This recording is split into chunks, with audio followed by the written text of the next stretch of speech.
Just চিন্তা ভাবনার বাইরে।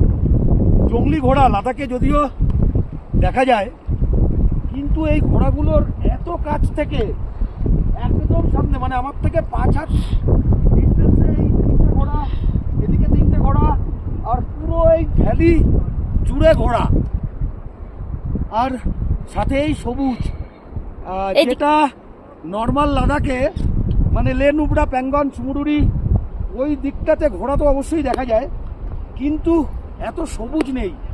আর এত সবুজের পাশাপাশি এই বিস্তীর্ণ ভ্যালি, নীল আকাশ, করে বরফের পিক, আর এই যে ঘোড়া, মানে কি বলবো, এত সামনে। হানলে যাওয়ার পথে প্রচুর ঘোড়া প্রচুর সময় দেখেছি, বা প্যাঙ্গন যাওয়ার পথে প্রচুর ঘোড়া প্রচুর সময় দেখেছি। চারিদিকে আমাদের গেস্ট ঘুরে বেড়াচ্ছে এই ভ্যালির মধ্যে, মাঝখান থেকে জল যাচ্ছে, ছোট ছোট ওয়াটার ক্যানেল, পাশাপাশি এরকম ফুল। এক অস্বাভাবিক লোকেশন। যেরকম লাদাখ আমরা কী জন্য আসি, ধূসর পাহাড় বা রুক্ষ পাহাড় বা কালার অফ হিলস বা বৈচিত্র্য, পাহাড়ের বৈচিত্র্য, কোনো জায়গায় ব্ল্যাক, কোনো জায়গায় ধূসর, কোনো জায়গায় কালচে, কিন্তু এই যে বিউটি অফবিট লাদাখের, এরকম ফুল, ওয়াটার ক্যানেল, পাশাপাশি গ্রিনারি, সাথে ধূসর পাহাড়, ভ্যালিতে বিস্তীর্ণ ঘোড়া, আর ওই সাইড থেকে বয়ে যাচ্ছে নদী। যদি ওই সাইডটাও দেখাতে পারতাম তাহলে বোঝা যেত যে কত সুন্দর লাগছে। মানে জাস্ট ভাবতে পারবেন না যে এই লাদাখে কত কিছু আছে। যেরকম আমরা করেছি, এটা কি, আমরা অফবিট লাদাখ ঝাংস্কারের সাথে সংমিশ্রণ ঘটিয়েছি সাচপাস, পাঙ্গি ভ্যালি, তার সাথে সুরাল ভাটুরি, কিল্লার, জিসপা। অদ্ভুত লোকেশন, এক কথায় বলতে গেলে অদ্ভুত লোকেশন আর অদ্ভুত কম্বিনেশন, বা একটা অদ্ভুত ককটেলও বলতে পারেন। এই ককটেল জানি না কোন এজেন্সি আপনাদের দেবে। আমরা শুরু করব পাঠানকোট থেকে, আর পাঠানকোট থেকে শুরু করে আমরা প্রথমে যাব বৈরাগড়, তারপর সাচপাস। সাচপাস যাবার পথে একই জায়গায় যখন 5টা ওয়াটারফল আপনি দেখবেন, মানে মাথা খারাপ হয়ে যাবে, এতটা সুন্দর।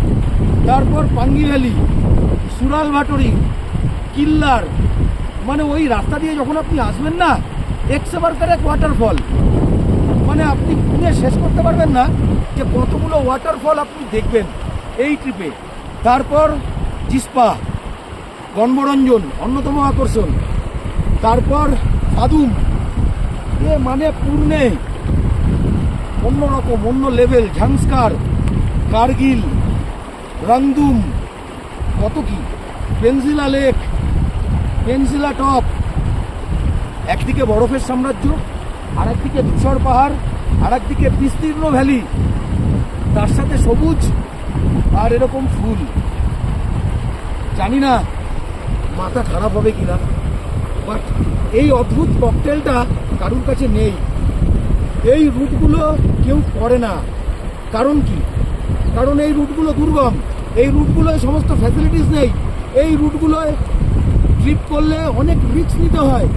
তা আমরা যারা ব্যবসা করি, মোটা কথা আমরা যারা বিজনেস করি ট্যুরস অ্যান্ড ট্রাভেলসটাকে নিয়ে, তারা এই দুর্গম জায়গায় এসে একটা ট্যুর করে যদি প্রফিট, আলটিমেট দিনের শেষে তো প্রফিটের কথা সব ট্রাভেল এজেন্টই ভাবে, আমিও ভাবি, কিন্তু এই দুর্গম জায়গায় ট্রিপ করে এত রিস্ক নিয়ে এইভাবে ট্রিপটা করার পর যে টাকাটা প্রফিট হয় বা প্রফিট আসবে, তার থেকে একটা সেম ডিউরেশনে অন্য জায়গায়, একটা কাশ্মীর, একটা হিমাচল, একটা অরুণাচল, একটা কেরালা করলে নো রিস্ক, অনেক ফায়দা।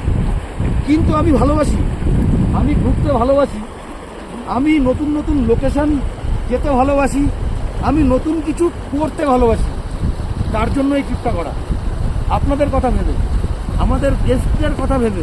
যারা আমাদের সাথে লাদাখ ঘুরেছেন তারা অনেকেই অফবিট লাদাখ আসতে চাইছেন, বা তাছাড়াও অফবিট লাদাখ বা এই পাঙ্গি ভ্যালি, সাচপাস নিয়ে প্রচুর কোয়ারি। ভাবলাম ট্রিপটা করি, হয়তো প্রফিট কম হবে, হয়তো রিস্ক বেশি হবে, কিন্তু গ্রুপ করব। হ্যাঁ, তবে গ্রুপ ছোট করব, আর অ্যাডভেঞ্চার তো কন্টিনিউ। একটার পর একটা এই রুটে। তাই যদি আসেন আগে থেকে কনফার্ম করতে হবে, কারণ গ্রুপ যেহেতু ছোট করব, 2 মাস 3 মাস আগে বুকিং করলে কিন্তু মুশকিল। আর সেভাবে কিছু বলার নেই।